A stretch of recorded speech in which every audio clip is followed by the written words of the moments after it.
Every adult alive today was once a child. Most people assume childhood has always looked roughly the same throughout history. That's not entirely true. The reality is that an ancient, human child lived a life so different from yours that it would almost feel like another world. Imagine opening your eyes, not in a bedroom, not under a ceiling. Instead, you wake up beside a fire. The air smells like smoke. The ground beneath you is hard. Around you are family members sleeping close together. Outside the shelter, the world is already awake. Birds call in the distance. The wind moves through trees. And somewhere beyond the camp, animals are moving. This is your world. You are an ancient human child, and your day is about to begin. Today, childhood is often separated from adulthood. Children go to school, play games, watch television, use phones. Ancient childhood was different. Children still played. They still laughed. They still explored. But they also learned survival from a very young age. Because survival couldn't wait until adulthood. Every skill mattered. And every day was part of learning how to stay alive. An ancient child didn't know thousands of people. There were no cities, no social media, no classrooms filled with strangers. Most children grew up in small groups of perhaps 20 to 50 people. These people were everything: family, teachers, friends, protectors, storytellers. The people around you weren't just part of your life. They were your entire world. When hunger arrived, food didn't appear automatically. Nobody ordered delivery. Food had to be found, hunted, gathered, prepared. Ancient children quickly learned where berries grew, which plants were safe, which insects could bite, which animals were dangerous. Even before they became adults, they absorbed survival knowledge every single day. Ancient children didn't sit in classrooms. Their education happened differently. They watched, constantly, watching adults make tools, watching hunters prepare weapons, watching elders tell stories.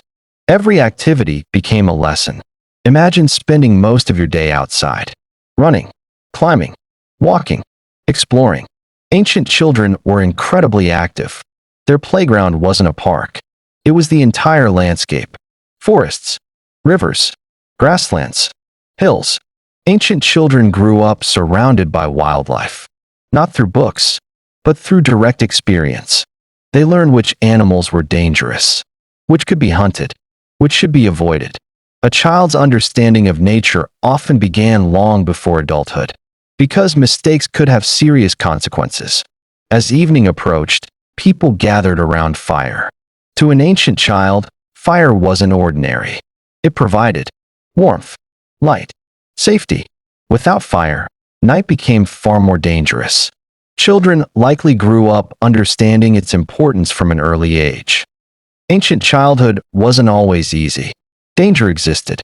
Predators, harsh weather, injuries, illness, periods of hunger. Children likely understood risk much earlier than many modern children do. One thing ancient children experienced that many modern children don't: constant social connection. People lived close together, worked together, ate together, slept near each other. For much of human history, being alone was uncommon. Human life revolved around community, and children grew up surrounded by it. As children grew older, responsibilities gradually increased. More skills, more knowledge, more participation in group activities. There was no clear line between childhood and adulthood. Learning happened naturally through experience, year after year, until survival skills became second nature. Imagine bringing an ancient child into the modern world. What would surprise them most? Cars? Screens? Maybe. But perhaps something else would seem even stranger. How much time modern humans spend indoors. How disconnected many people are from nature. How often people interact with strangers rather than close-knit groups. Their world and ours are separated by thousands of years. Yet both are human. So what was it like to be an ancient human child? It meant growing up surrounded by nature, learning through observation, living in a small community, listening to stories beside a fire, exploring a world filled with wonder and danger.